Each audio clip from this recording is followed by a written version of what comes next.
எல்லாருக்கும் ஸ்கிரீன் விளங்குதா?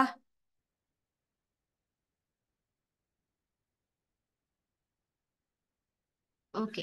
பாருங்க, நாம லாஸ்ட் கிளாஸ் என்ன இன்ட்ரோடக்ஷன் ஒன்று பார்த்தோம். இப்ப இன்னைக்கு ஃபுல்லாவே சப்ஜெக்டுக்குள்ள போவோம். இன்னைக்கு பார்க்கிறது வந்துட்டு யூனிட் 1. சரியா? நம்மளோட ஃபர்ஸ்ட் யூனிட் என்ன, வணிக சூழல் தொடர்பான பொருளாதார கருத்துக்கள், அமைப்புகள். சரியா? ரைட். பாருங்க, இது வந்து நான் உங்களுக்கு இன்ட்ரடக்ஷன் பண்ணது.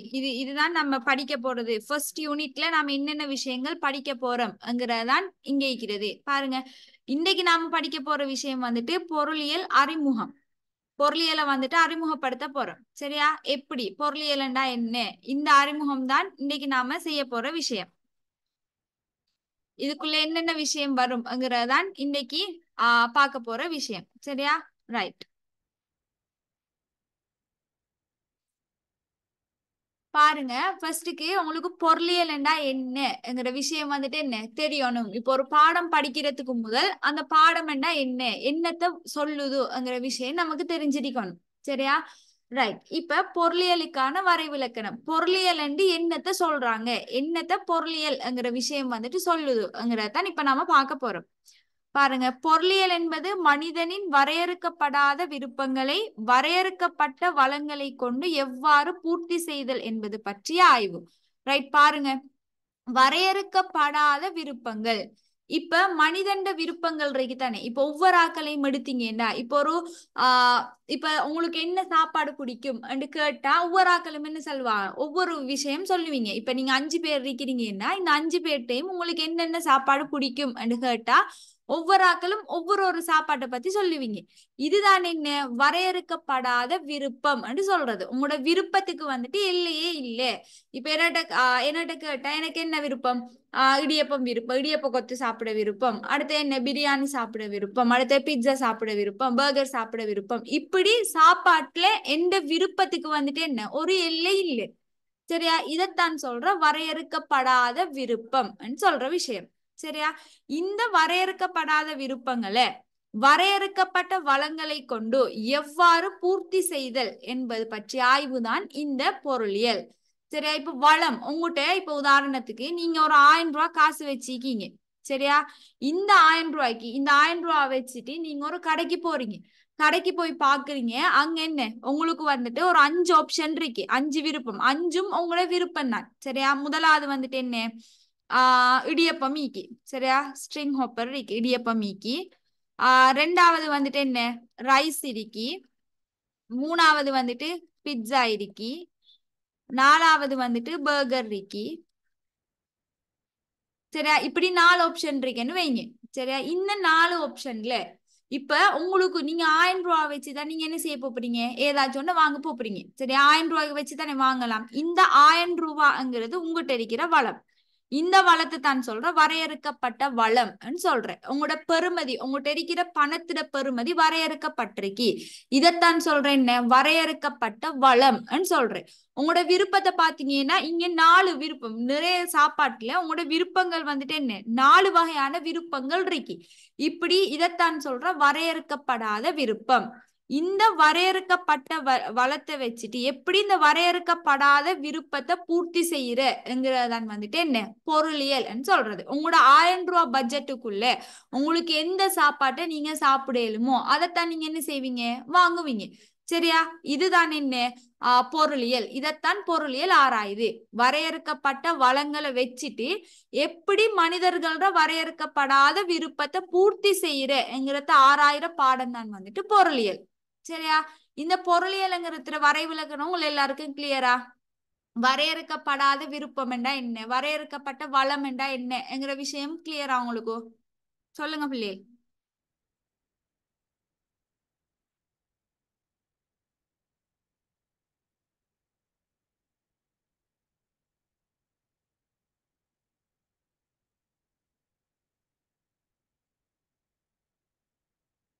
ரைட். ஓகே. இதுதான் பொருளியல். இதைத்தான் நீங்க என்ன செய்ய போறீங்கன்னா ஆராய போறீங்க. இதை தொட்டு தான் உங்களுக்கு வார விஷயங்கள் பொருளியல்ல வந்துட்டு விஷயங்கள் எல்லாம் இருக்கும். சரியா? ரைட்.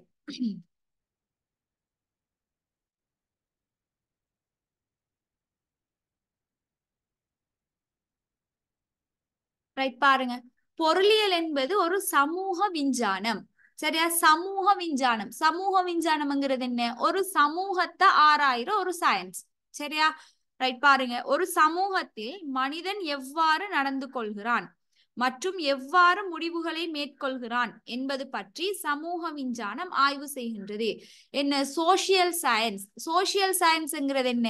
சமூகத்துல ஒவ்வொரு மனிதன் நடத்தையும் எப்படி இருக்கி, ஒவ்வொரு ஆக்கள் எப்படி தீர்மானம் எடுக்காங்க, இப்போ ஒரு பிரச்சனைன்னு வரக்குள்ள அவங்க எப்படி தீர்மானம் எடுக்காங்க, என்ன மாதிரி நடந்து கொள்றாங்க. இப்போ ஒரு பிரச்சனை வருதுன்னா 5 பேருக்கு ஒரே பிரச்சனை இருக்கேன்னா அந்த 5 பேரும் எடுக்கிற முடிவு வந்துட்டு என்ன? சமனா இரியாது. ஒவ்வொருத்தரும் ஒவ்வொரு விதமா அந்த பிரச்சனையை ஹேண்டில் பண்றதுக்கு என்ன செய்வீங்க? யோசிப்பீங்க. இதை ஆராய்றதுதான் வந்துட்டு என்ன? ஒரு சோசியல் சயின்ஸ், சமூக விஞ்ஞானம். இதுதான் வந்துட்டு என்ன செய்யுது? நம்முடைய எக்கனாமிக் வந்துட்டு ஆராயுது. சரியா? சமூகத்துல ஒவ்வொரு மனிதர்களோட நடத்தையும் எவ்வாறு இருக்கி, ஒவ்வொரு பிரச்சனையின் போதும் ஒவ்வொரு சந்தர்ப்பத்திலையும் எப்படி ஒவ்வொரு மனிதர்களும் தீர்மானம் எடுக்கின்றாங்க என்றதை ஆராய்றதுதான் இந்த பொருளியல். இதனால தான் என்ன எக்கனாமிக்க வந்துட்டு ஒரு சோசியல் சயின்ஸ் என்று சொல்றாங்க. சரியா? ரைட். ஒரு சமூகத்தில் வாழும் மனிதர்கள் தங்கள் அடிப்படை தேவைகளை பூர்த்தி செய்யும் போதோ எவ்வாறு செயல்படுகின்றனர் என்பது ஆய்வு செய்யப்படுவதனால் பொருளியல் சமூக விஞ்ஞானமாக கருதப்படுகிறது. சரியா? ஒரு சமூகத்துல வாழ்ற மனிதர்கள், ஒரு சொசைட்டியை எடுத்தமண்டா, சரியா, அந்த சமூகத்துல வாழ்ற மனிதர்கள் அவரோட அடிப்படை தேவைகள் எல்லாருக்கும் தெரியும். என்ன அடிப்படை தேவைகள்? என்ன சும்மா நோமலா சொல்ல போனா ஒரு ஆளுக்கு இருக்கிற பேசிக் நீட்ஸ், அடிப்படையான தேவைகள் என்ன? உணவு, உடை, உறையுள், கல்வி, சுகாதாரம். இதெல்லாம் வந்துட்டு ஒரு ஆளுக்கு இருக்கிற பேசிக்கான தேவைகள். இந்த தேவைகளை எப்படி பூர்த்தி செய்கின்றாங்க, என்ன வகையில அதை பூர்த்தி செய்யறதுக்கு அவங்க நடவடிக்கை எடுக்காங்க. சரியா? இப்ப உணவு எடுத்தா உணவு வந்துட்டு ஒரு சமூகம், ஒரு சொசைட்டியை எடுத்து அந்த உணவு தேவையை அவங்க எப்படி பூர்த்தி செய்யறாங்க, ஒவ்வொருத்தரும் என்ன மாதிரி பூர்த்தி செய்யறாங்க. சரியா? இப்ப உதாரணத்துக்கு சிங்களாக்கள் எடுத்தா 3 வேளையும் வந்துட்டு அவளுக்கு சோறு சாப்பிடுறதுக்கு தான் விருப்பம், 3 வேளையும் சோறு சாப்பிடுவாங்க. ஆனா மத்த ஆக்கள் எடுத்து பாத்தீங்கன்னா அவங்க என்ன, இப்ப காலையில சிலாக்கள், இப்ப உங்களுக்குள்ளேயே வந்துட்டு பாத்தீங்கன்னா காலையில வந்துட்டு சிலாக்கள் செட் பண்ணி வச்சுப்பா மெனு ஊட்ட. பேரண்ட்ஸ்ட கேட்ட சொல்லுவாங்க என்ன, காலையில சோறு சாப்பிட மாட்டாங்க, அடுத்த நைட்ல சோறு சாப்பிட மாட்டாங்க, லஞ்சுக்கு சமைக்கிறது வந்துட்டு டின்னருக்கு எடுக்க மாட்டாங்க. இப்படி ஒவ்வொரு ஆக்களுக்கும் ஒரு ஒரு ரூல்ஸ் இருக்கும். இதை ஆராய்றதான் வந்துட்டு என்ன எக்கனாமிக். எக்கனாமிக் வந்துட்டு ஒரு சோசியல் சயின்ஸ் சொல்றாங்க. சரியா? ரைட். இப்ப பாருங்க, எக்கனாமிக் வகைகள், பொருளியல் வகைகள். சரியா? பொருளியலுக்கு என்னென்ன வகைகள் இருக்கு பாருங்க. அளவு அடிப்படையா வச்சு, சரியா, அளவு உங்களுக்கு தெரியுமே என்ன, சின்னது பெருசு, இப்படி அளவு அடிப்படையா வச்சு எக்கனாமிக்க வந்துட்டு 2ஆ பிரிக்காங்க. ஒன்று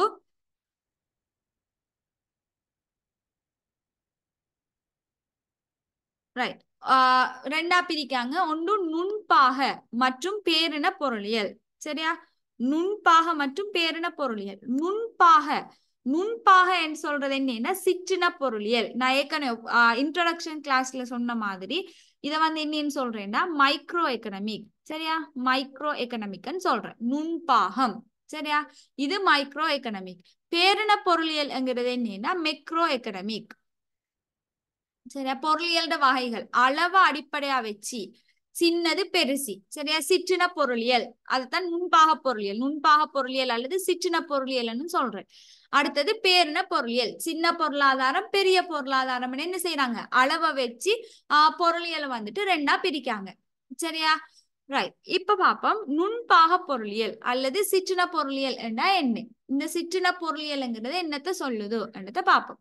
எது சின்ன பொருளாதாரம் நாம சொல்றது என்ன பாருங்க. பொருளாதாரத்தை பல்வேறு பகுதிகளாக பிரித்து அப்பகுதிகளை பற்றி தனித்தனியாக ஆய்வு செய்யும் நடவடிக்கையை குறிக்கும். சரியா? ஒரு பொருளாதாரத்தை சின்ன சின்ன அலைகளா பிரிக்கிறேன். இப்ப உங்களுக்கு விளங்குற மாதிரி ஒரு உதாரணம் சொல்ல போனா, இப்ப நீங்க ஒரு கிரேட் 11 படிக்கிறாக்கள் வைங்களேன். கிரேட் 11 ஒரு ஸ்கூல்ல கிரேட் 11 கிளாஸ் இருக்கு. சரியா? அதுல இந்த 11ல வந்துட்டு 11A 11B C D and 4 class இருக்கு. சரியா? இப்படி ஏ வந்துட்டு 6000 தனித்தனியா ஏ கிளாஸ் வந்துட்டு என்ன, ஏ கிளாஸ்ல வந்துட்டு 30 பிள்ளைகள், சரியா? பி கிளாஸ்ல வந்துட்டு ஒரு 32 புள்ளிகள், சி கிளாஸ்ல 35 புள்ளிகள், டி கிளாஸ்ல 28 புள்ளிகள். இப்படி தனிய இப்ப ஒரு ஸ்கூல் எடுத்தோம்னா அந்த ஸ்கூல்ல 11ஆம் ஆண்டு ஏ கிளாஸ்ல 30 புள்ளிகள் என்று சொல்றதா வந்துட்டு சிற்றின பொருளியல். தனித்தனியா 6000. சரியா? ஒவ்வொரு கிளாஸையும் வந்துட்டு 6000. சரியா? இது ஸ்கூல்ல எடுத்தோம்னா ஒவ்வொரு கிளாஸ் 6000 சிற்றின பொருளியல். இது நிறுவனங்கள் எடுத்தீங்கன்னா சரியா, ஒவ்வொரு நிறுவனத்தையும் பத்தி சொல்றது. இப்ப உதாரணத்துக்கு என்ன இங்க இந்த இது பிக்சர்ல காட்டிக்கிற மாதிரி எக்ஸோ நோபல்ங்கிற ஒரு நிறுவனத்தை எடுத்து அந்த நிறுவனத்துல நடக்கிற உற்பத்தி, அந்த நிறுவனத்துல செயற்பாடுகள், இப்படி ஒரு நிறுவனத்தை வச்சு கதைக்கிறது. இப்ப எட்லஸ்ங்கிற ஒரு கம்பெனி எடுத்தீங்கன்னா அந்த எட்லஸ் கம்பெனியில என்னென்ன பொருட்கள் உற்பத்தி செய்யப்படுது, ஒரு மாசத்துக்கு அந்த நிறுவனத்துல எவ்வளவு பொருட்கள் உற்பத்தி செய்யப்படுது, இப்படி கதைக்கிறது வந்துட்டு சிற்றின பொருளியல். சரியா? ஒவ்வொரு நிறுவனமா கதைச்சா அது சிற்றின பொருளியல். சரியா? ஒவ்வொரு அழகா, அதாவது என்னன்னு சொல்ற, ஒவ்வொரு கிளாஸா கதைச்சா அது வந்துட்டு சிற்றின பொருளியல். சரியா? பாருங்க, அதாவது வீட்டுத்துறை, நிறுவனத்துறை மற்றும் அரச துறையின் செயற்பாடுகளை தனித்தனியாக ஆய்வு செய்யற. சரியா? வீட்டுத்துறை என்று எடுத்தோம்னா ஒவ்வொரு ஆக்களோட வீடும், அதை என்ன செய்யற, ஒவ்வொரு வீடா வந்துட்டு ஆய்வு செய்யுது. அது மாதிரி நிறுவனத்துறை எடுத்தீங்கன்னா ஒவ்வொரு நிறுவனம், என்ன எட்லஸ் கம்பெனினா எட்லஸ் கம்பெனி, ரத்னா கம்பெனினா ரத்னா கம்பெனி, இப்படி ஒவ்வொரு கம்பெனியா வந்துட்டு ஆய்வு செய்யுது. சரியா? இதைத்தான் சொல்ற சிற்றின பொருளியல். ரைட். இப்ப பாருங்க, சிற்றின பொருளியலுக்கு உதாரணம் என்னென்ன உதாரணம் என்றதை பார்ப்போம். பாருங்க, ஒரு நிறுவனத்தின் உற்பத்தி தொழிற்பாடு. நான் சொன்ன மாதிரி என்ன எட்லஸ் கம்பெனி என்றா அந்த எட்லஸ் கம்பெனில உற்பத்தி தொழிற்பாடு எத்தனை ஆலைகள் உற்பத்தி செய்யப்பட்டுச்சு. இப்ப அதுல நிறைய உற்பத்திகள் இருக்கும். பென்சில் இருக்கும், பென் இருக்கும், கொப்பி இருக்கும். இப்படி எத்தனை கொப்பி உற்பத்தி செய்யப்பட்டுச்சு, எத்தனை பென் உற்பத்தி செய்யப்பட்டுச்சு, இதுகெல்லாம் வந்துட்டு என்ன சிற்றின பொருளியலுக்குள்ள வார விஷயம். அடுத்தது தனிநபர் ஒருவரின் வருமானம். இப்ப ஒரு ஊட்ட வந்துட்டு 4 பேர் இருக்காங்க, அந்த 4 பேரும் வேலை செய்யறாங்கன்னா அந்த 4 பேர்ல ஒரு ஆள்ற வருமானத்தை பத்தி கதைக்கிறது வந்து என்ன, அது வந்து சிற்றின பொருளியல், தனி ஒரு நபர்ட வருமானம். சரியா? அடுத்தது சந்தையின் ஒரு பொருளின் விலையில் ஏற்படும் மாற்றம். இப்ப உதாரணத்துக்கு முட்டை எடுத்தோம்னா அந்த முட்டையோட விலையில மாற்றம் வந்துச்சுன்னா அதை பத்தி கதைக்கிறது என்ன, சிற்றின பொருளியல். சரியா? அடுத்தது அருமை, தெரிவு, அமைய செலவு. நாம இனி படிக்க போறோம் அந்த கன்செப்ட், அருமைங்கிற கன்செப்ட், தெரிவுங்கிற கன்செப்ட், அமைய செலவுங்கிற கன்செப்ட், இதெல்லாம் வந்துட்டு என்ன சிற்றின பொருளியலுக்குள்ள உள்ளடக்கப்படுற விஷயம். சரியா? ரைட். இப்ப சொல்லுங்க, சிற்றின பொருளியல்ங்கிற விஷயம் உங்க எல்லாருக்கும் கிளியரா? சொல்லுங்க பிள்ளை. சிற்றின பொருளியல் விளங்கிட்ட எல்லாருக்கும்?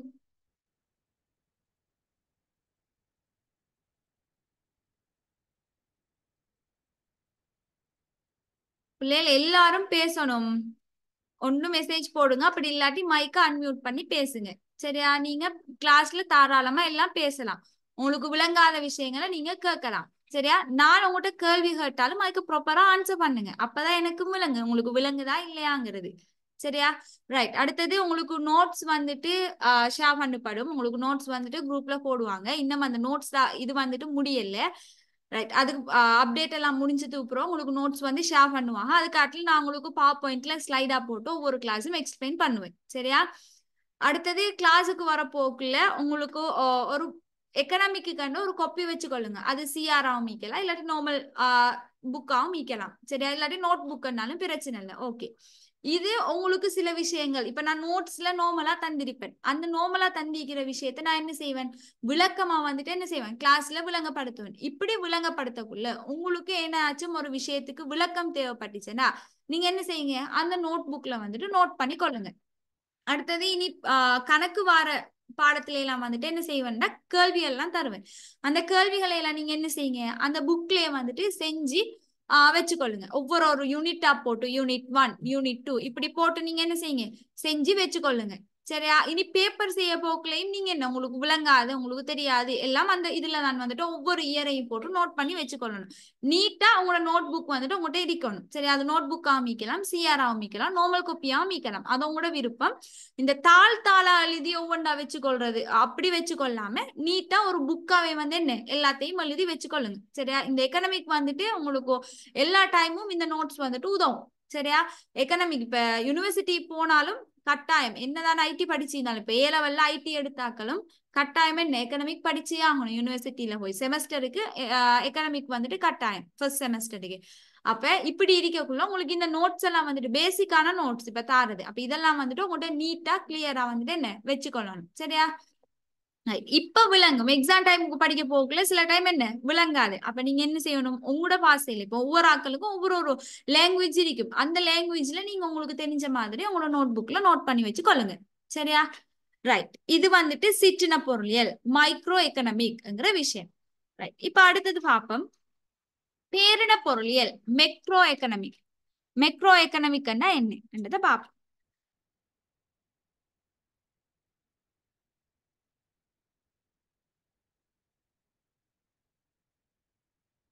ரைட். பாருங்க பிள்ளைகள் ஒரு பொருளாதாரத்தை பகுதி பகுதியாக பிரிக்காமல் மொத்த ரீதியாக தொகை ரீதியாக ஆய்வு செய்தல். சரியா? மொத்த ரீதியாக அல்லது தொகை ரீதியாக ஆய்வு செய்யறதன் வந்துட்டு என்ன இந்த பேரின பொருளியல் என்று சொல்றது. என்னண்டா இப்ப நான் ஏற்கனவே சொன்னேன் கிரேட் 11 வந்துட்டு ஏபிசிடியா பிரிச்சு ஒவ்வொன்றையும் பத்தி கதைக்கிறது வந்து என்ன சிற்றின பொருளியல். மொத்தமா கிரேட் 11ல வந்துட்டு மொத்தமா படிக்கிறாக்கள் 150 பேரு என்று சொல்றது வந்துட்டு என்ன அது வந்து பேரின பொருளியல். சரியா? இதே இது ஒரு நாட்டை எடுத்தீங்கன்னா ஒரு நாட்டுல மொத்த உள்நாட்டு உற்பத்தி ஒரு நாட்டுல உற்பத்தி செய்யப்படுகின்ற உற்பத்தி இவ்வளவு. சரியா? அடுத்தது வந்துட்டு என்ன ஒரு எல்லா நிறுவனங்கள் இப்ப உதாரணத்துக்கு என்ன ஒரு சீனி ஃபேக்டரி எடுத்தீங்கன்னா ஒரு 2-3 ஃபேக்டரி இருக்கும். அந்த எல்லா ஃபேக்டரியும் சேர்த்து ஒரு நாட்டுல மொத்தமா உற்பத்தி செய்யப்பட்ட சீனிட அளவு சொல்றது என்ன பேரின பொருளியல். ஒரு நாடு ஒரு சமூகம் ஒரு கிளாஸ் அப்படி அதாவது ஒரு தரம். இப்ப கிரேட் 11 எடுத்தீங்கன்னா கிரேட் 11 இல்லாட்டி ஒரு ஸ்கூல் மொத்தமாவே ஒரு ஸ்கூலை பத்தி கதைக்கிறது. இதுதான் வந்துட்டு என்னன்னா பேரின பொருளியல். சரியா?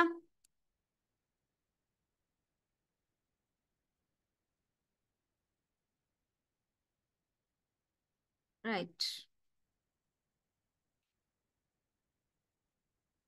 பாருங்க பேரின பொருளாதாரத்துக்கு உதாரணம் பாருங்க மொத்த உள்நாட்டு உற்பத்தி ஒரு நாட்டுல உற்பத்தி செய்யப்பட்ட மொத்த உற்பத்தி இதுதான் மொத்த உள்நாட்டு உற்பத்தின்னு சொல்றது. அடுத்தது நாட்டின் வேலை வாய்ப்பு மட்டம் ஒரு நாட்டுல வேலை வாய்ப்பு எப்படி இருக்கு வேலை செய்யறாக்கள் இத்தனை வீதம் வேலை இல்லாதாக்கள் இத்தனை வீதம் அது வந்துட்டு என்ன அதுவும் பேரின பொருளியல். அடுத்தது பண நிரம்பல். சரியா? பண நிரம்பல் எவ்வளவு பணம் ஒரு நாட்டுக்குள்ளே புழங்குதோ ஒரு நாட்டுக்குள்ளே எவ்வளவு பணம் வந்துட்டு பாவனையில இருக்கி இப்படி சொல்றது பேரின பொருளியல். அடுத்த பொதுவிலை மட்டம். பொதுவிலை மட்டம்ங்கிறது என்ன ஒரு நாட்டை ஒட்டு மொத்தமா எடுத்துத்தான் அந்த பொதுவிலை மட்டம் வந்துட்டு கணிக்கிறேன். அதெல்லாம் வந்துட்டு பின்னுக்கு நாம பண நிரம்பல் பொதுவிலை மட்டம் எல்லாம் வந்துட்டு புறவு வார பாடங்கள்ல நாம படிப்போம். சரியா? ரைட்.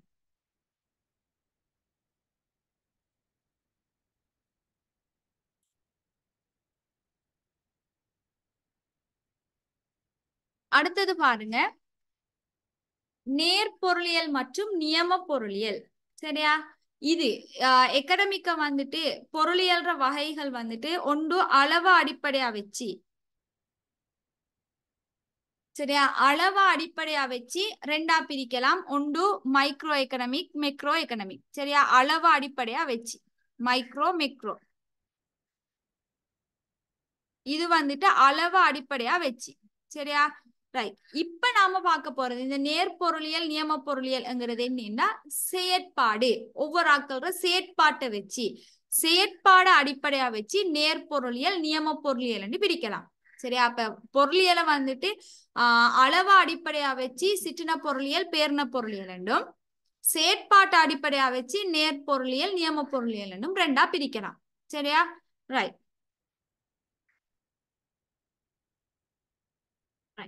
இப்ப பாருங்க நேர்பொருளியல்.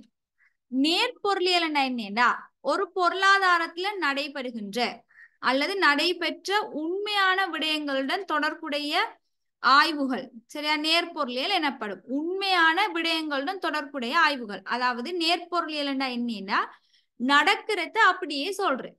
சரியா? இப்ப உதாரணத்துக்கு ஒரு கிளாஸ்ல என்ன 30 பேர் ஒரு கிளாஸ்ல 30 பேருண்டா இந்த 30 பேரும் இன்னைக்கு ஸ்கூலுக்கு வந்திருக்காங்கடா. சரியா? 11A 30 பேரு வந்திருக்காங்க, வருகை தந்திருக்கிறாங்க, 30 மாணவர்களும் வருகை தந்திருக்கிறார்கள் என்று சொல்றது வந்துட்டு என்னன்னா நேர்பொருளியல். சரியா? இப்ப உதாரணத்துக்கு நம்மளோட நாட்டுற பொருளாதார வளர்ச்சி வீதம் வந்துட்டு என்ன நேர்கணியமா இருக்கேண்டா, ஒரு நாட்டுற பொருளாதார வளர்ச்சி வீதம் நேர்கணியமா இருக்கேண்டா. இப்ப என்ன சொல்ற, இலங்கையின் பொருளாதார வளர்ச்சி வீதம் நேர்கணியத்தில் உள்ளது. இப்படி சொல்றது என்ன நேர்பொருளியல். சரியா? இருக்கிறத இருக்கிற மாதிரியே சொல்றேன், என்ன நடக்குதோ அது அப்படியே சொல்றப்ப இலங்கையிட பொருளாதார வளர்ச்சி வீதம் அதிகரிக்கின்றது. சரியா? இதெல்லாம் வந்துட்டு என்ன உள்ளத உள்ளவாறு கூறுறது. சரியா? பாருங்க உதாரணத்துக்கு இலங்கையில் தற்போதைய நிலையில் பொருளாதார நெருக்கடிக்கு உள்ளானமை. இலங்கை தற்போதைய நிலையில் பொருளாதார நெருக்கடிக்கு உள்ளாகி இருக்கு. இலங்கை வந்துட்டு இப்ப பொருளாதார நெருக்கடிக்கு உள்ளாகி இருக்கு என்று உள்ளத உள்ளவாறு சொல்றேன். இலங்கையில் 2020 ஆண்டு பொருளாதார பின்னடைவை சந்தித்தது. 2020 ஆண்டு. சரியா? என்ன அந்த கொரோனா டைம்ல இலங்கையில பொருளாதார பின்னடைவை சந்திச்சிச்சு. அப்ப அது நடந்த விஷயம், அத அப்படியே சொல்றது. இலங்கையின் சனத்தொகை வளர்ச்சி வீதம் 1.1 ஆகும். இதுவும் என்ன இருக்கிற விஷயத்த அப்படியே சொல்றது. இது வந்துட்டு நேர்பொருளியல். அடுத்தது பாருங்க பிள்ளைகள், நியம பொருளியல். நியம பொருளியல்ங்கிற விஷயம் என்ன நியமம், நேருங்கிறது உள்ளத உள்ளவாறு கூறு. நியம பொருளியல்ங்கிறது ஒரு ஆள்ற சஜஷன். சரியா? என்ன சொல்ற, இப்ப இங்க பாருங்க, இலங்கையில 2020 ஆண்டு பொருளாதார பின்னடைவை சந்தித்ததுங்கிறது நேர்பொருளியல். சரியா? நியம பொருளியல் எப்படி இருக்குமெண்டா 2020 ஆண்டு ஏற்பட்ட பொருளாதார பின்னடைவை அரசாங்கம் நிவர்த்தி செய்ய வேண்டும். சரியா? அரசாங்கம் நிவர்த்தி செய்ய வேண்டும், இல்லாட்டி பொருளாதார பின்னடைய வந்துட்டு என்ன செய்யணும், இல்லாமல் ஆக்கணும், பொருளாதாரத்தை வளர்ச்சி அடைய செய்யணும். இப்படி ஒவ்வொரு ஆக்களோட ஒப்பீனியனை பத்தி சொல்றதான் வந்துட்டு நியம பொருளியல். சரியா? பாருங்க, ஒரு பொருளாதாரத்தில் யாது நிகழ வேண்டும், எவ்வாறு பொருளாதாரம் இருத்தல் வேண்டும் என்ற அடிப்படையில் அகவாயத்தன்மையின் கீழ் மேற்கொள்ளப்படும் வெளிப்படுத்தல்கள் ஆகும். அதாவது தனிநபர்களின் தீர்ப்புகள் மற்றும் அபிப்பிராயங்கள் ஆகும். சரியா? உதாரணத்தை பாத்தீங்கன்னா உங்களுக்கு விளங்கும். பாருங்க, இலங்கை பொருளாதார நெருக்கடியிலிருந்து தப்புவதற்கு வெளிநாட்டு முதலீடுகள் அவசியம். இலங்கையில பொருளாதார நெருக்கடிகள் இருக்கி என்று சொல்றது என்ன நேர்பொருளியல். அந்த நெருக்கடியை தவிர்க்கிறதுக்கு வெளிநாட்டுல இந்த முதலீடுகள் வந்துட்டு நமக்கு கிடைக்கணும் என்று சொல்றது வந்துட்டு என்ன நியம பொருளியல். சரியா? அடுத்தது இறக்குமதிகளை தடை செய்வது பொருளாதாரத்துக்கு சிறந்ததொன்றாகும். சிறந்தது. சரியா? நல்லது, இப்படி செய்யணும், இந்த மாதிரி இருக்கணும் என்று சொல்றது வந்துட்டு நியம பொருளியல். சரியா? இப்ப சொல்லுங்க, நேர்பொருளியல் நியம பொருளியல் விளங்கிட்டா? யாருக்கு என்ன சரி டவுட் இருக்கா? டவுட் இருந்தா கேளுங்க பிள்ளைகள்.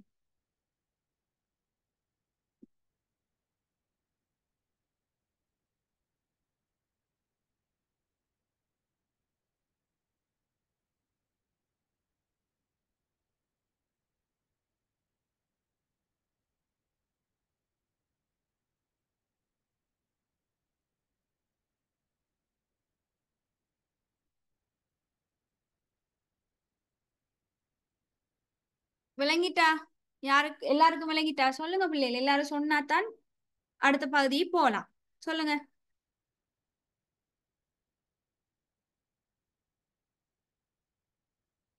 ரைட். இப்ப உங்க எல்லாருக்கும் இன்னும் கிளியரா இல்லையான்றதை டெஸ்ட் பண்றதுக்கு நான் கொஞ்சம் கூற்றுக்கள் சொல்றேன். சரியா? கொஞ்சம் எக்ஸாம்பிள் சொல்றேன். அது நேர்பொருளியலுக்குள்ள வருமா நியம பொருளியலுக்குள்ள வருமா சொல்லுங்க. சரியா? மெசேஜ்ல போடுங்க, நேர்பொருளியலா நியம பொருளியலா, இல்லாட்டி மைக் அன்மியூட் பண்ணியும் பேசுங்க. ரைட்.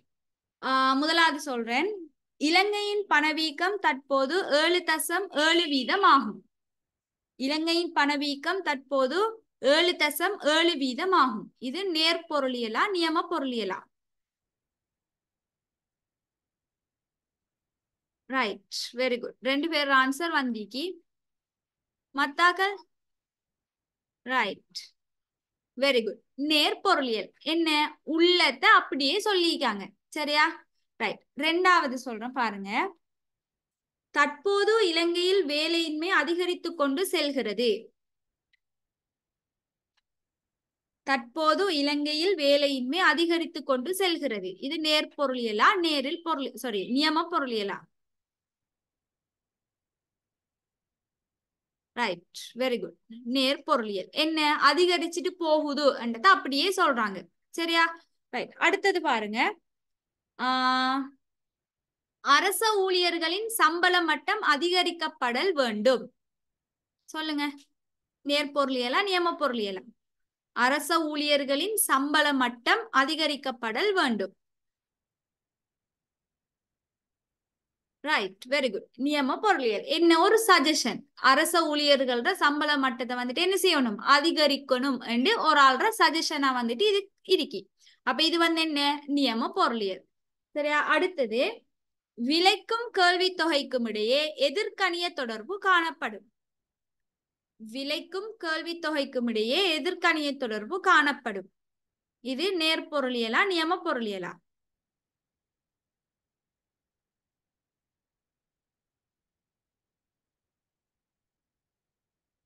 Right, very good. நேர்பொருளியல் என்ன இருக்கிறத அப்படியே சொல்றாங்க. விலைக்கும் அதோட கேள்விக்கும் இடையில எதிர்கணிய தொடர்பு காணப்படுதாம் அப்படியே சொல்றாங்க. சரியா? அடுத்தது, ஒவ்வொரு பிரஜைகளுக்கும் இலவச வைத்திய சேவை வழங்கப்படல் வேண்டும். ஒவ்வொரு பிரஜைகளுக்கும் இலவச வைத்திய சேவை வழங்கப்படல் வேண்டும். ரைட், நியம பொருளியல். சரியா? நியம பொருளியல், வெரி குட். அடுத்தது, இலங்கையின் பணவீக்கம் அதிகரித்து கொண்டு செல்வதை தவிர்த்தல் வேண்டும். இலங்கையின் பணவீக்கம் அதிகரித்து கொண்டு செல்வதை தவிர்த்தல் வேண்டும்.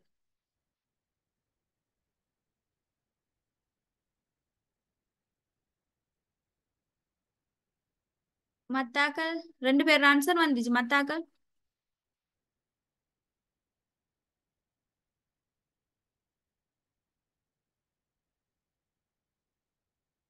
என்ன புள்ளியல்?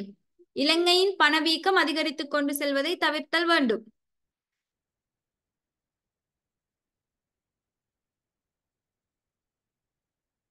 இது ஒரு நியம பொருளியல். சரியா? என்ன, பணவீக்கம் அதிகரித்துட்டு போறத வந்துட்டு குறைக்கணும் சொல்லி சஜஸ்ட் பண்றாங்க. இவ்வளவுதான் இந்த நேர்பொருளியல் நியம பொருளியல். சரியா?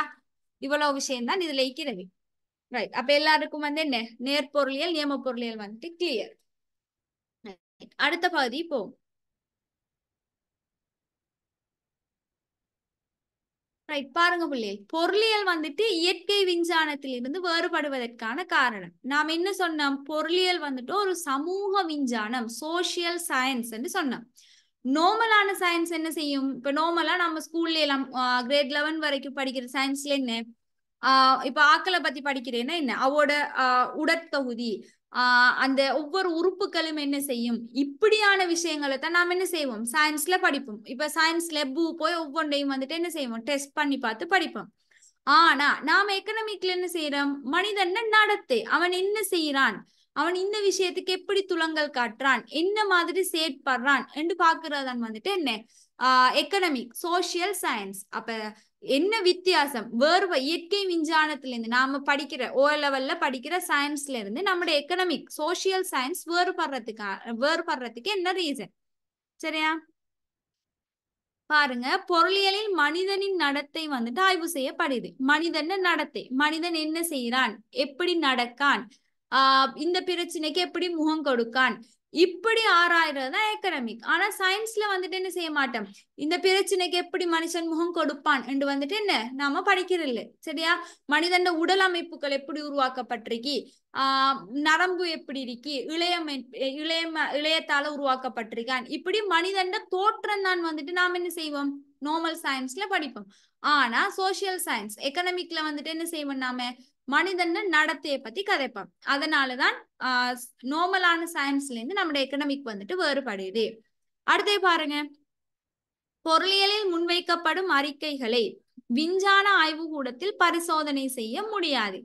என்ன, இந்த எக்கனாமிக்ல வர அறிக்கைகள் இருக்குதானே, இப்ப மனிதன் வந்துட்டு இப்ப என்ன சொல்றேன், சனத்தொகை வளர்ச்சி வீதம், இப்ப நம்ம ஏற்கனவே பார்த்த மாதிரி சனத்தொகை வளர்ச்சி வீதம் 1.1 ஆகும்.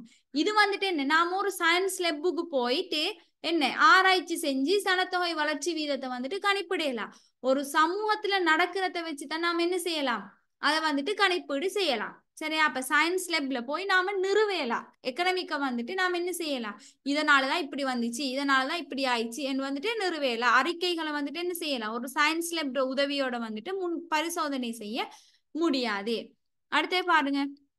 நாகரீகம், சூழல், மனித நடத்தை காலத்திற்கு காலம் வேறுபடுவதனால் பொருளியலில் முன்வைக்கப்படும் அறிக்கைகளும் காலத்திற்கு காலம் வேறுபடும். சரியா? பாருங்க, காலம் மாற மாற இப்ப என்ன ஒரு காலத்துல இப்ப உங்களுடைய என்ன சொல்றோம், உங்களுக்கும் முதல் ஜென்ரேஷன், உங்களுக்கு முதல் இருக்கிற ஒரு 90s கிட்ஸ் எடுத்தீங்கன்னா அவங்க என்ன செய்வாங்கன்னா ட்ரெஸ் கோட பாத்தீங்கன்னா அவங்களுக்கு மேக்சிமம் விருப்பமானது வந்துட்டு இப்ப இல்லாட்டி உங்களோட பேரண்ட்ஸ் அந்த காலத்தை எடுத்தீங்கன்னா ட்ரெஸ் கோட் வந்துட்டு பாத்தீங்கன்னா மேக்சிமமான ஆட்கள் வந்துட்டு சாரி உடுத்திப்பாங்க.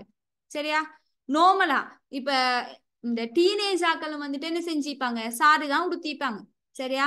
இப்ப பாத்தீங்கன்னா ட்ரெஸ் கோட் வந்துட்டு இப்ப ஜென்ரேஷன் பாத்தீங்க 2K கிட்ஸ் டே பாத்தீங்கன்னா என்ன ஷல்வாருக்கு மேல இப்ப ஷல்வார் விட்டீங்கன்னாலும் அதுக்கு மேல என்ன ட்ரௌசர். இப்ப கேர்ள்ஸ் எடுத்தீங்கன்னா ட்ரௌசர் டிஷர்ட் இதெல்லாம் வந்துட்டு என்ன ஒரு நார்மல் கல்ச்சரா போயிட்டு ட்ரௌசர் டிஷர்ட் போடுறது.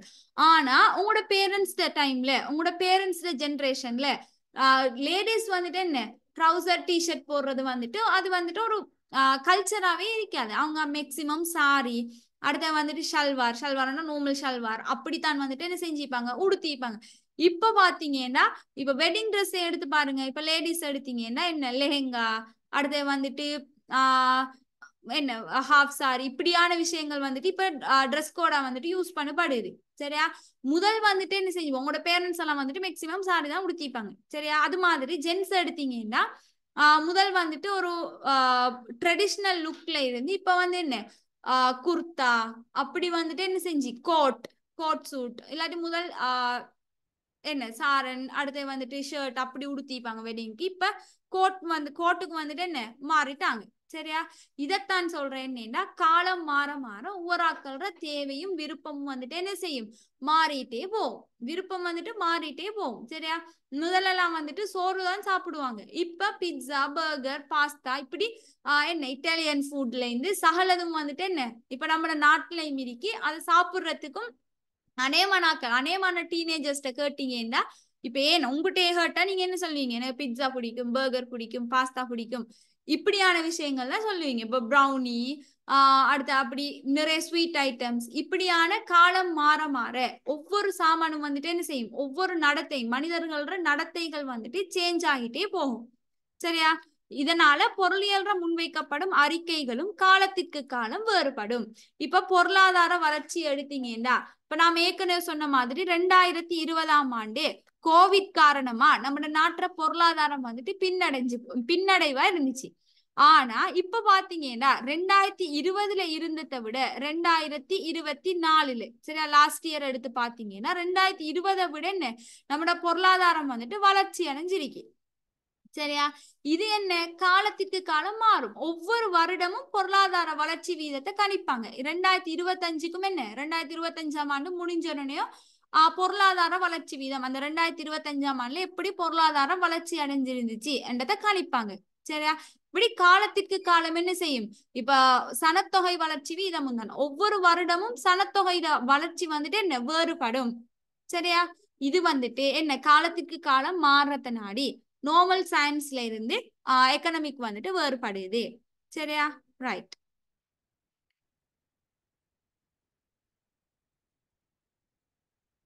பாருங்க, பொருளியல்ற முக்கியத்துவம். நாம பொருளியல் அறிமுகம்ங்கிற விடயத்துல இதுதான் லாஸ்ட் பகுதி. இதோட நம்மட பொருளியல் அறிமுகம் வந்துட்டு முடியுது. சரி, எக்கனாமிக்ல இன்ட்ரோடக்ஷன் வந்துட்டு இதோட வந்துட்டு உங்களுக்கு முடியுது, இந்த பகுதியோட முடியுது. ரைட். பாருங்க, பொருளியல்ட முக்கியத்துவம். ஏன் நீங்க பொருளியல் படிக்கணும், ஏன் பொருளியலால முக்கியத்துவம் அல்லது இதால கிடைக்கிற பெனிஃபிட்ஸ் சொல்லலாம், நன்மைகள் சொல்லலாம். சரியா? ரைட். பாருங்க, பொருளியல்ற முக்கியத்துவம். பொருளியல் படிக்கிறதால நமக்கு கிடைக்கிற நன்மைகள் என்ன? அரசு நிர்வாகத்தை மேற்கொள்ள அவசியமாகும். சரியா? இப்ப நாம பார்த்தோம் பொருளாதார வளர்ச்சிங்கிறது என்ன, ஒரு நாடு வந்து ஒரு வருஷம் முடிவுல இப்ப 2024 பொருளாதார வளர்ச்சி வீதம் வந்துட்டு இப்ப கணிப்பாங்க. சரியா? கணிச்சு ஒரு ரிப்போர்ட்டா வந்துட்டு என்ன செய்வாங்கன்னா வெளியிடுவாங்க. சரியா? இத வச்சுதான் அரசாங்கம் என்ன செய்யும்? 2025ஆம் ஆண்டு வந்துட்டு பிளான் பண்ணும். சரியா? 2025ஆம் ஆண்டு நம்மளோட பொருளாதார வளர்ச்சியை இன்னும் அதிகரிக்கிறதுக்கு நாம் என்னென்ன நடவடிக்கைகள் மேற்கொள்ளணும், சரியா, என்னென்ன செயற்பாடுகளை மேற்கொள்ளணும், என்னென்ன செயற்பாடுகளை தவிர்த்தா நம்ம நாட்டுற பொருளாதாரம் வந்துட்டு வளர்ச்சி அடையும், சரியா? இப்படி ஒரு அரசாங்கம் வந்துட்டு நிர்வாகத்தை மேற்கொள்றதுக்கு இந்த எக்கனாமிக் வந்துட்டு முக்கியம். சரியா? அடுத்தது ஒரு வெற்றிகரமான பிரஜையாக வாழ்வதற்கு அவசியம். ஏன் அப்படி சொல்றாங்கன்னா, இப்ப நீங்க எக்கனாமிக் படிச்சு முடிய உங்களை இந்த இந்த சிலபஸை கம்ப்ளீட் பண்ணே உங்களுக்கு ஒரு பேசிக் நாலேஜ் வரும். ஏன் நம்ம நாட்டுல பொருளாதார வளர்ச்சி பின்னடைவா இருக்கி, ஏன் நம்ம நாட்டுல இருக்கிற பொருட்கள் சேவைகள விலைகள் வந்துட்டு கூடிட்டு போகுது. சரியா? பிள்ளைல ஒரு 2 மினிட்ஸ் தாங்களா?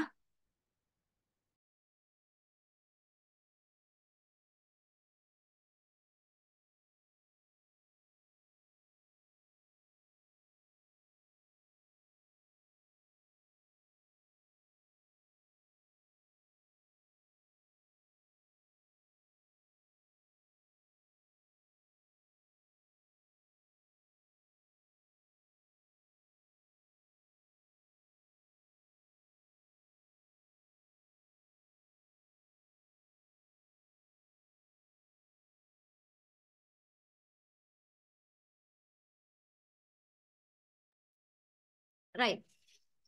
பாருங்க பிள்ளைகள், இப்படி எக்கனாமிக் படிச்சு முடிய உங்களுக்கு ஒரு நாலேஜ் வரும். என்னத்தால பொருட்கள் சேவைகள் விலை கூடுதோ நாம குறைக்கணும்னா இந்த மாதிரி விடயங்களை மேற்கொள்ளணும். இந்த மாதிரி விஷயங்கள் உங்களுக்கு நாலேஜ் வாரத்தை நாடி ஒரு நாட்டுற பிரஜைக்கு அந்த நாடு பத்தி தெரிஞ்சிருந்தாலே வெற்றிகரமான பிரஜை தான்.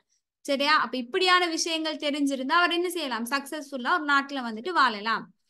அடுத்தது, முதலீட்டாளர்கள், நுகர்வோர், உற்பத்தியாளர் என்போர் வினைத்திறனான தீர்மானங்களை மேற்கொள்வதற்கு அவசியம். சரியா? முதலீட்டாளர்கள் முதலீட்டாளர்கள் யாருங்கிறது யாரு? இன்வெஸ்டர்ஸ். இப்போ ஒரு இதுல வந்துட்டு ஒரு துறையில இப்ப தேயிலையில ஒரு ஆள் முதலீடு செய்ய போறாருண்டா, சரியா, அவங்க அந்த நாட்டு பொருளாதாரத்தை பத்தி தெரிஞ்சிருந்தா தான். இப்ப தேயிலை வந்துட்டு சக்சஸ்ஃபுல்லான பிசினஸா ஸ்ரீலங்கால இருந்தா மட்டும்தான் என்ன செய்வார்? அவர் வந்துட்டு அந்த தேயிலையில முதலீடு செய்வார். அப்ப அந்த தேயிலையிட நடவடிக்கைகள், தேயிலையிட பொருளாதார நடவடிக்கைகள் எப்படி இருக்கி, அந்த லாபம் எப்படி இருக்கி, அதுல வந்துட்டு எந்த வகையான எப்படி உற்பத்திகள் நடக்குது, எப்படி ஏற்றுமதி செய்யறாங்க, எவ்வளவு வருமானம் கிடைக்குது, இப்படியான நாலேஜ் இருந்தா தான் ஒரு இன்வெஸ்டர் வந்துட்டு என்ன செய்யலாம்? அதுல வந்துட்டு இன்வெஸ்ட் பண்றது பெனிஃபிட் ஆன விஷயமா இருக்கும். சரியா? அடுத்தது நுகர்வோர்.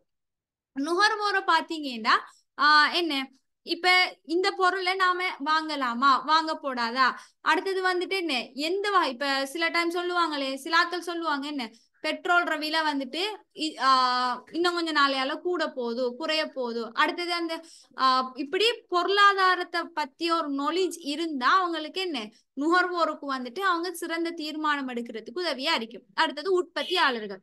உற்பத்தியாளர்கள் வந்து இப்ப என்ன, பொருளாதாரம் பொருளியலுங்கிறது என்ன, ஒரு மனிதன் நடத்தையை பற்றி ஆராயிரத்து நாடி ஒரு உற்பத்தியாளர், ஒரு புதுசா ஒரு உற்பத்தியாளர் மார்க்கெட்டுக்குள்ள வாராரு. இப்ப அவர் என்ன பொருளை உற்பத்தி செய்யற, நாம என்ன பொருளை உற்பத்தி செஞ்சா இந்த நாட்டுல விற்கும், ஆட்கள் வாங்குவாங்க, சரியா, அடுத்து வந்துட்டு அதை எப்படி உற்பத்தி செய்யற, இப்படியான தீர்மானங்கள் எடுக்கிறதுக்கு இந்த எக்கனாமிக் வந்துட்டு அவருக்கு யூஸ்ஃபுல்லா இருக்கும். சரியா? அடுத்தது, பொருளியல் நிகழ்வுகளை தெளிவாக விளங்கிக் கொள்வதற்கு. அதான் நான் ஏற்கனவே சொன்ன மாதிரி, ஏன் ஒரு நாட்டுல பொருளாதார பின்னடைவை எதிர்நோக்குதோ, இப்ப 2020ஆம் ஆண்டு கோவிட் பிரச்சனையால பொருளாதார பின்னடைவை எதிர்நோக்கிச்சு என்று சொல்றேன். அது நார்மலாவே நம்ம நாட்டுல இருக்கிற எல்லாருக்கும் தெரிஞ்சிருக்கும். 2020ஆம் ஆண்டு பொருளாதார பின்னடைவை தான் எதிர்நோக்கிச்சு.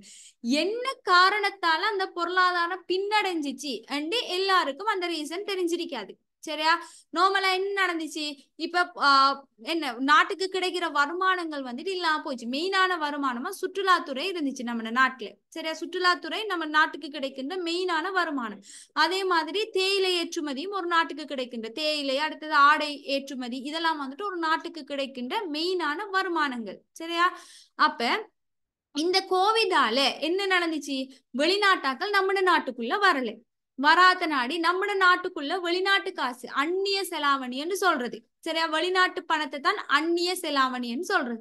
அந்த அந்நிய செலாவணி வந்துட்டு நம்ம நாட்டுக்குள்ள வார வீதம் வந்துட்டு குறைஞ்சிச்சு. இதனால ஒரு நாட்டுக்கு கிடைக்கிற நம்ம நாட்டுக்கு கிடைக்கிற வருமானம் வந்துட்டு வீழ்ச்சி அடைஞ்சிச்சு. வருமானம் வீழ்ச்சி அடைஞ்சு ஒட்டோவ நாடு என்ன செய்யும், பின்னடைவை எதிர்நோக்கும். இந்தந்த ரீசன்களுக்காக அடுத்தது ஏற்றுமதி எல்லாம் வந்துட்டு என்ன வீழ்ச்சி அடைஞ்சிச்சு. ஒரு நாட்டுல இப்ப தேயிலை ஃபேக்டரி எடுத்தீங்கன்னா லேபர் லாக்டவுன், அடுத்தது வந்துட்டு ரெஸ்ட்ரிக்ஷன், அந்த டிஸ்ட்ரிக்ட் டு டிஸ்ட்ரிக்ட் போகலாங்கிற ரெஸ்ட்ரிக்ஷனால என்ன நடந்துச்சு, ஒரு டிஸ்ட்ரிக்ட்ல இருந்து இன்னொரு டிஸ்ட்ரிக்ட்டுக்கு ஆக்கள் வேலை செய்யலாம் போயிடுச்சு.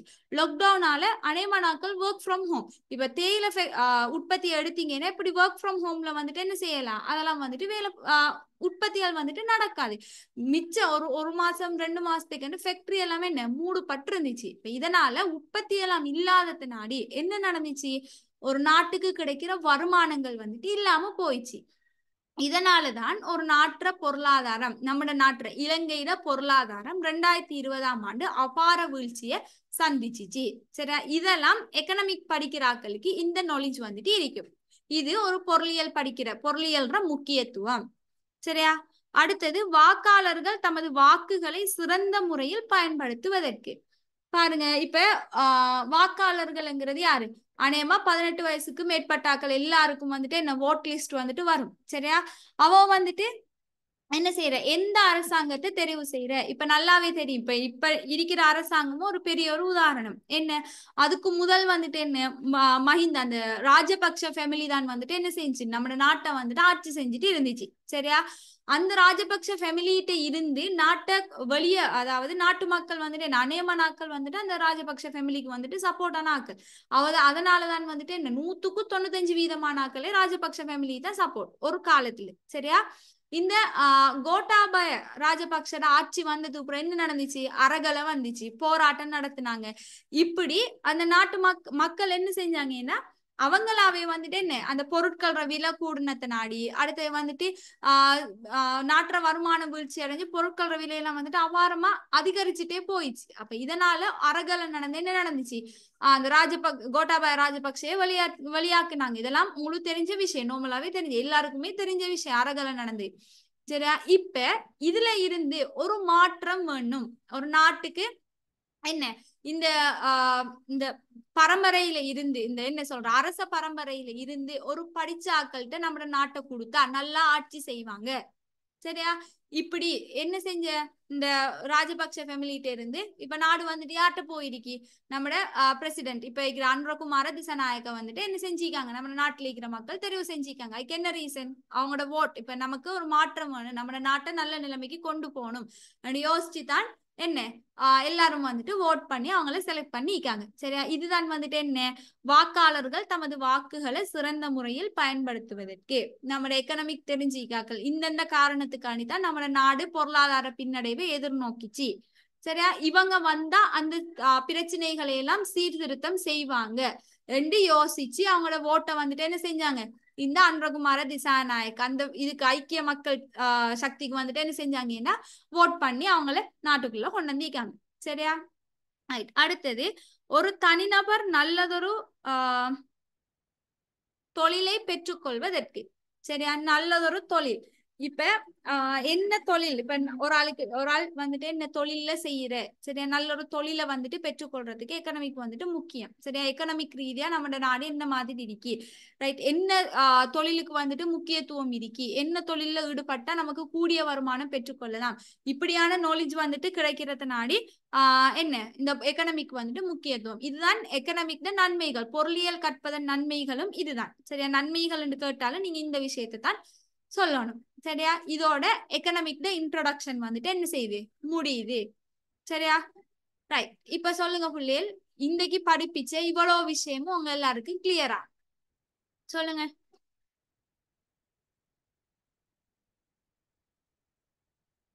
படிப்பிச்ச எல்லா விஷயமும் கிளியரா?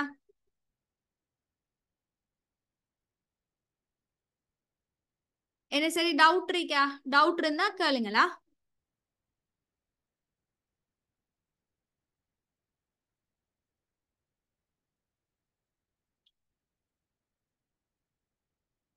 ரைட். இப்ப இப்ப சொல்லுங்க, இந்த எக்கனாமிக் கிளாஸுக்கு தானே இது உங்களுக்கு சாட்டிஸ்ஃபைடா? இன்னைக்கு நடந்த இந்த கிளாஸ் வந்துட்டு உங்களுக்கு சாட்டிஸ்ஃபைடா? நான் டீச் பண்ற மெத்தட், அடுத்தது நான் டீச் பண்றது உங்களுக்கு விளங்குதா? எக்ஸ்பிளைன் பண்றது விளங்குதா? அது சொல்லுங்க. எக்ஸ்பிளைன் பண்றது உங்களுக்கு 100% கிளியர் ஆயிக்கா?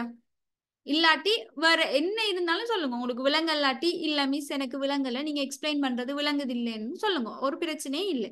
உங்களோட ஜெனுவனான கருத்துக்களை சொல்லுங்க. ரைட். உங்களுக்கு கிளியர் தானே? நோட்ஸ் வந்துட்டு நான் குரூப்ல வந்துட்டு ஷேர் பண்ணுவேன். உங்களோட நோட்ஸ் வேலையும் தான் முடியல, சில சில சேஞ்சஸ் பண்ணிட்டு நோட்ஸை வந்துட்டு அப்டேட் பண்ணுவேன். அதுக்காட்டில் உங்களுக்கு இப்படி ஸ்லைடா வந்துட்டு என்ன நான் கிளாஸை போட்டு எக்ஸ்பிளைன் பண்றேன். உங்க எல்லாருக்கும் 100% கிளியர் தானே?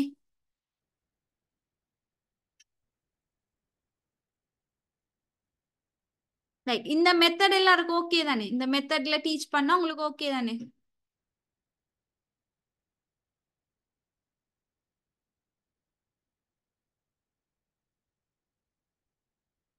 ரைட். இவ்வளவு தான் எக்கனாமிக். சின்ன சின்ன விஷயம் நல்ல இன்ட்ரெஸ்டா போகும். கொஞ்சம் கொஞ்சம் இன்னும் கொஞ்சம் போக போக நல்ல இன்ட்ரெஸ்டாவே இருக்கும். எக்கனாமிக் பாடம்ங்கிறது நல்ல லேசான பாடம். சரியா? நாம எந்த அளவுக்கு விளங்கி படிக்கமோ அந்த அளவுக்கு லேசான சப்ஜெக்ட். எனக்கு பிடிச்ச பாடமே எக்கனாமிக் தான். நான் ஏ லெவல்ல கொமர்ஸ் செஞ்சேன். அந்த கொமர்ஸ்ல வந்துட்டு எக்கனாமிக் தான் எனக்கு நல்ல பிடிச்ச சப்ஜெக்ட். நம்ம எவ்வளவு எப்படி விளங்கி படிக்கணுங்கிறதுலாம் இருக்கு. அந்த பாடம் நமக்கு நல்லா விளங்குமா விளங்காதாங்கிறது. சரியா? இன்வால்வ் ஆகி படிக்கணும். ஒவ்வொரு சப்ஜெக்டையும் வந்து என்ன செய்யணும், நம்ம 100% கொடுத்து நம்ம இன்வால்வ் ஆகி படிக்கணும். நமக்கு ஒரு விஷயம் விளங்கலைன்னா அதை கேட்கறதுக்கு ஒரு காலமும் கூச்சப்பட போடா. சரியா? அது அங்கனே கேட்டு கிளியர் பண்ணி கொள்ளணும். அப்பதான் உங்களோட என்ன அந்த பாடம் வந்துட்டு உங்களுக்கு கிளியர் ஆகும். அந்த டவுட்டை நீங்க உள்ளுக்குள்ளேயே வச்சு வச்சு வச்சு வச்சு இருந்தீங்கன்னா லாஸ்ட்ல உங்களுக்கு என்ன அது ஃபுல்லாவே மாயமும், அதாவது என்ன சொல்றேன், ஒன்றுமே விளங்காம பெய்த்திரும். சரியா? ஸ்டார்ட்ல வர சின்ன டவுட்டையும் வந்துட்டு என்ன செய்யணும், ஸ்டார்ட்லயே கிளியர் பண்ணி கொள்ளணும். சரியா? ரைட். அப்ப இதோட வந்துட்டு உங்களுக்கு இந்த டைம் மார்ச் மட்டும் உங்களுக்கு 1 ஹவருக்குள்ள தான் கிளாஸ் நடக்கும். வேணுமெண்டா புறோ என்ன செய்வோம், டைமை வந்துட்டு எக்ஸ்டெண்ட் பண்ணுவோம். சரியா? படிப்பிக்கிற அவ்வளவு வந்துட்டு என்ன உங்களுக்கு எக்ஸாமுக்கு வரும். உங்களுக்கு பேப்பர் எல்லாம் செய்ய வைப்பேன். அப்பவே உங்களுக்கு விளங்கும் என்ன நம்ம படிக்கிற வந்தீங்க படிக்காது வந்தீங்க. சில சில விஷயங்கள் நம்ம என்ன பாடத்துல இருந்து விடுபடும். அதை வந்துட்டு நம்ம பேப்பர் செய்யக்குள்ள என்ன செய்யலாம், கிளியர் பண்ணி கொள்ளலாம். சரியா? வேணும்னா உங்களுக்கு தெரிஞ்சாக்கள் போன பெச் கிளாஸுக்கு வந்தாக்கள் இருந்திருந்தா கேட்டு பாருங்க எப்படி கிளாஸ் நல்லமா இந்த மாதிரி எக்ஸாம் பேப்பர் இருந்துச்சு. சரியா? அவங்களுக்கு 100க்கும் எப்படி எல்லாம் நல்லா கிளாஸ் கிளியரா வந்து படிச்சாக்கள் வந்துட்டு 100% வந்துட்டு ஸ்கோர் பண்ணலாம் எக்ஸாம்ல. சரி, ஒரு சில விஷயங்கள் அவங்க இனி தெரியும் தானே, சில சில மிஸ் பண்ணுவாங்க, சில விஷயங்கள் கவனிக்காம செஞ்சுப்பாங்க. அப்படி போக எப்படியும் 90+ வந்துட்டு என்ன செய்யலாம், கிளாஸுக்கு ரெகுலரா வாராக்கள் வந்துட்டு 90+ வந்துட்டு மார்க்ஸ் எடுக்கலாம். சரியா? ரைட். சிம்பிளான விஷயம். ரைட். அப்ப அடுத்த கிளாஸ் வந்துட்டு உங்களுக்கு வெனிஸ்டே நடக்கும். இதே டைம் தான் 4க்கு நடக்கும். ஆஹ் ஓ, அடுத்த கிளாஸ் வந்துட்டு வெனிஸ்டே நடக்கும் 4 PM. இன்னமும் சேஞ்சஸ் இருந்துச்சுன்னா டைம்ல இல்லாட்டி நாள்ல சேஞ்சஸ் இருந்துச்சுன்னா நான் உங்களுக்கு குரூப்ல வந்துட்டு என்ன செய்வேன், அப்டேட் பண்ணுவேன். சரியா? ரைட். அப்ப நெக்ஸ்ட் கிளாஸ் வந்துட்டு சந்திப்போம். தேங்க்யூ பிள்ளைகள்.